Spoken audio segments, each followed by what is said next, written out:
Hi there, my name is Diane Downey and my company is the Yard Fairy, a landscape consulting, design and installation company serving northern San Diego County since 2003. I've gardened since I was a small girl and I've always been fascinated with all the wildlife that goes on in the soil. When I came to San Diego County about 10 years ago and started to dig in my own backyard, I was quite shocked at how little wildlife there really was there. Since then, I've made it a mainstay of my company to improve the body of the soil in all our projects. So I have the pleasure of working with Sharon May from Agri Service as part of my work with the California Landscape Contractors Association.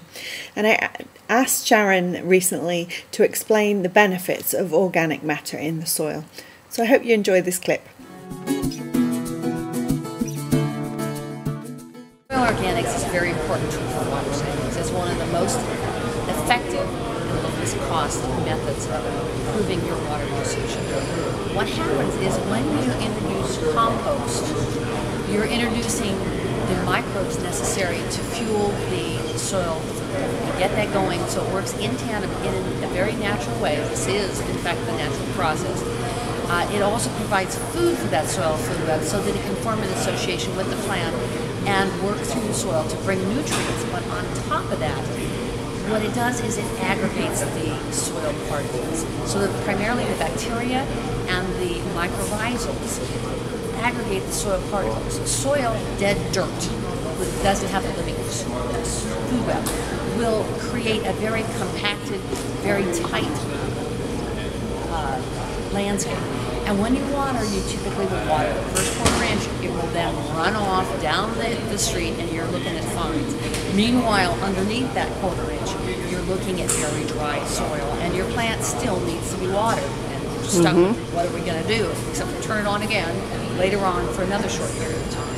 If you use organics in your soil, specifically compost or mulch that will break down, you are introducing and using natural processes to aggregate that soil. An example of that would be clay. This is from Carlsbad, and that has very fine particles, and when you water this, it's almost impossible to get beyond the first quarter inch until you get rainstorms and you've got muck that just doesn't dry out. It holds water very well, but it does not support plant life because it doesn't have the oxygen necessary.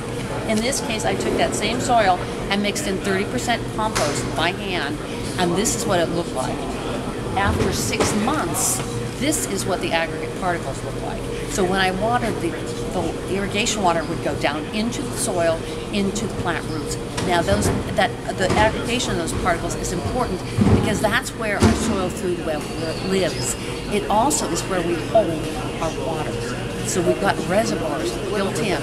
Not only do we get our infiltration and make better use of our rain events and our irrigation, but we can also hold the water for our plants.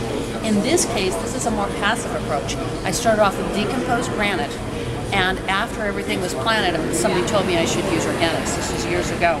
I then used perennial mulch on top of that.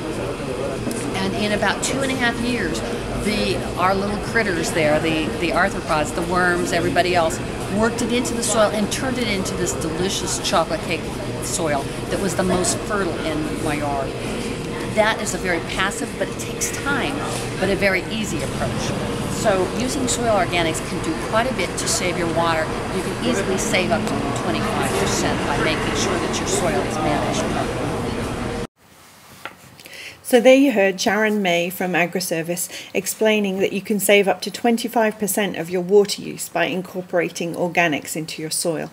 You can apply it as compost, which is a fine, dark organic matter that you would mix into the soil before planting, or you can use it as mulch, larger pieces of usually chipped wood bark that you apply about 2 to 4 inches deep around your plants.